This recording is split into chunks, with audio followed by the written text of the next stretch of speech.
Selamat pagi anak-anak semuanya. Assalamualaikum warahmatullahi wabarakatuh. Apa kabarnya? Semoga anak-anak tetap dalam keadaan sehat walafiat ya. Pagi hari ini ketemu lagi dengan saya Bu Ratna. Seperti biasa, mata pelajaran bahasa Indonesia kelas 12 ya. Sebelum kita memulai mata pelajaran, alangkah indahnya jika kita berdoa terlebih dahulu. Berdoa, mulai. Oke, berdoa selesai. Saya akan sedikit mengulang materi minggu kemarin, yaitu menjelaskan tentang makna kias yang terdapat dalam teks cerita novel sejarah ya. Di antaranya yaitu ada tiga contoh kutipan. Nah, ini yang pertama di antaranya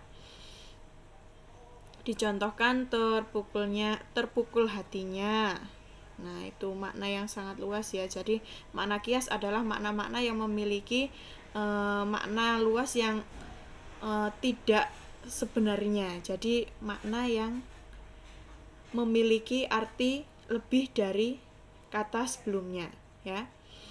Contohnya, terpukul hatinya. Nah, itu artinya adalah sangat sedih ya. Yang kedua yaitu tulang punggung. Nah, kata-kata seperti ini banyak sekali ditemui dalam teks novel sejarah ya. Kemarin ada tugas juga. Nah, ini latihan tugasnya. Beberapa ada yang sudah mengumpulkan, ada yang belum ya. Silahkan nanti yang belum sempat untuk mengerjakan, silahkan dikerjakan, dikumpulkan ya. Masih saya tunggu. Dan materi pagi hari ini yaitu mengkonstruksi nilai-nilai dalam novel sejarah ke dalam teks eksplanasi ya. Nah, kegiatan kita yang pertama yaitu mengidentifikasi nilai-nilai dalam novel sejarah. Seperti yang pernah saya bicarakan di awal, jadi novel itu tidak lepas dari unsur-unsur intrinsik dan ekstrinsik. Nah, unsur intrinsik sendiri yaitu meliputi seperti tema, alur, amanat, tokoh, seperti itu ya. Nah, untuk unsur ekstrinsik sendiri yaitu salah satunya adalah nilai sosial. Bisa nilai sosial, bisa nilai budaya. Untuk kali ini kita akan membahas tentang nilai budaya ya. Nilai budaya dalam novel ya. Di sini sudah ada contoh yang dikisahkan, yaitu nilai budaya sendiri yang didapat atau mengandung hubungan yang mendalam dengan suatu masyarakat, peradaban atau kebudayaan. Nah, ini ada cuplikan contohnya yaitu, dan bila orang mendarat dari pelayaran, entah dari jauh entahlah dekat, ia akan berhenti di suatu tempat beberapa puluh langkah dari dermaga. Ia akan mengangkat sembah di hadapannya berdiri Sela Baginda, sebuah tugu batu berpahat dengan prasasti peninggalan Sri Airlangga. Bila ia meneruskan langkahnya, semua saja jalanan besar yang dilaluinya, jalanan ekonomi sekaligus militer, ia akan selalu berpesan dengan pribumi yang berjalan tenang tanpa gegas sekalipun di bawah matahari terik. Nah, ini sumbernya dari Pramudia Antatatur, Mangir, Jakarta. Nah, nilai budaya dalam kutipan teks tersebut ya, yaitu dia itu mengemas nilai budaya timur yang mengajarkan hidup tenang, tidak terburu-buru, segala sesuatunya harus dihubungkan dengan alam ya.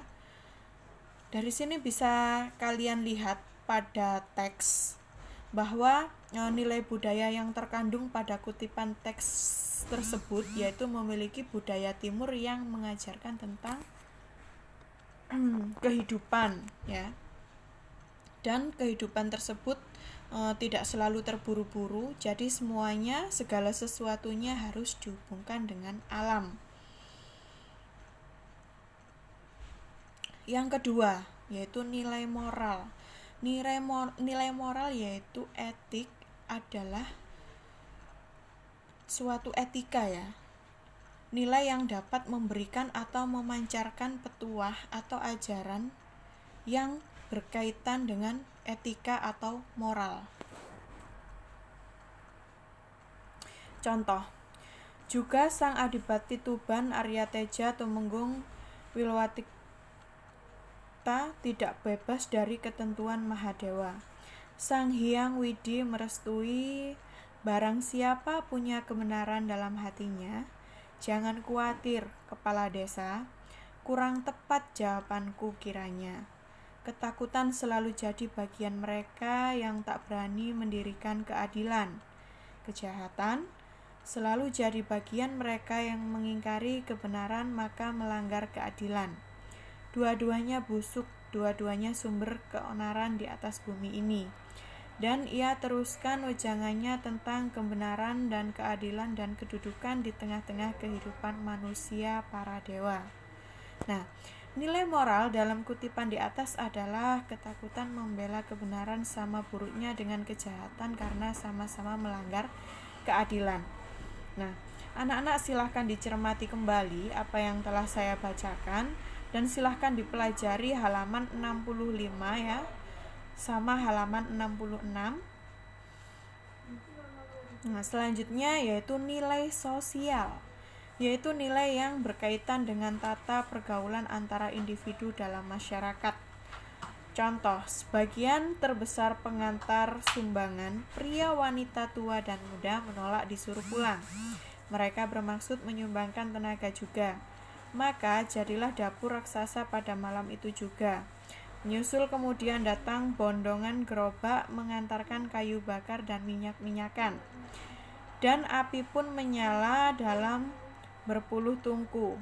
Dalam kutipan di atas, nilai sosial tampak pada tindakan penyumbang dan kesediaan untuk membantu pelaksanaan pesta perkawinan. Nah, dan yang terakhir adalah nilai estetis. Nah, dalam sebuah karya sastra pasti memiliki salah satu dari kelima nilai-nilai dalam novel. Jadi kita tergantung novelnya ya. Apa yang akan kita bahas. Untuk minggu kemarin kita sudah sepakat untuk membahas tentang teks yang berada di halaman nah ini kemelut di Majapahit ya, yang ada di halaman 36. Nah,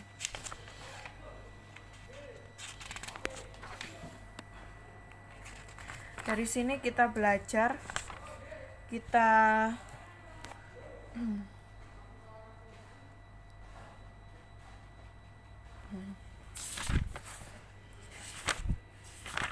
menganalisis makna kias dalam satu teks tersebut. Nah, ini nanti kita akan mengidentifikasi tentang nilai-nilai dalam novel sejarah. Kita lanjutkan untuk nilai yang kelima, yaitu nilai estetis, yakni nilai yang berkaitan dengan keindahan, baik keindahan struktur pembangun cerita atau fakta cerita maupun teknik penyajian cerita. Nilai estetis dalam kutipan teks berikut, mari kita perhatikan. Betapa megah dan indah bangunan itu karena terbuat dari bahan-bahan pilihan, pilar-pilar kayunya atau semua bagian dari tiang saka, belandar bahkan sampai pada usuk diraut dari kayu jati pilihan. Dengan perhitungan bangunan itu sanggup melewati waktu puluhan tahun. Nah, dilihat dari teksnya di sini yaitu mengusung kalimat atau paragraf deskripsi. Bisa diperjelas dengan pilar-pilar kayu atau semua bagian dari tiang saka, belandar, bahkan sampai pada usuk diraut dari kayu jati pilihan dengan perhitungan bangunan itu. Semuanya begitu jelas dan begitu detail penyampaiannya ya. Lanjut.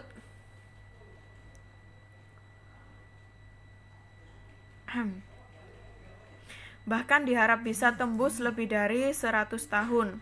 Tiang saka diukir indah warna-warni, kakinya berasal dari bahan batu merah penuh pahatan. Ukir mengambil tokoh-tokoh pewayangan atau tokoh-tokoh yang pernah ada, bahkan masih hidup. Bangunan itu berbeda-beda bentuk, atapnya pun demikian dengan bentuk wajahnya. Halaman 3 istana utama diatur rapi dengan sepanjang jalan ditanami pohon Tanjung Kesara dan cempaka. Melingkar-lingkar di halaman adalah tanaman bunga perdu. Nah, nilai estetis dalam kutipan di atas terkait dengan teknik penyajian cerita. Teknik yang digunakan pengarang adalah teknik showing deskriptif ya. Teknik ini efektif untuk menggambarkan suasana tempat, waktu, sehingga pembaca dapat membayangkan seolah-olah menyaksikan dan merasakan sendiri. Nah, itu adalah nilai estetiknya ya.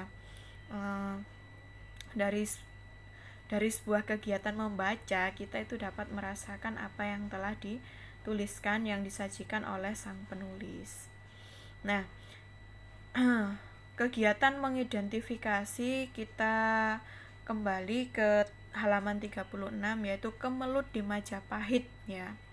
Silahkan itu dianalisis untuk ada apa tidak nilai-nilai dalam novel sejarah. Jadi unsur-unsur ekstrinsiknya dalam novel, dalam kutipan novel Kemelut Majapahit ini kira-kira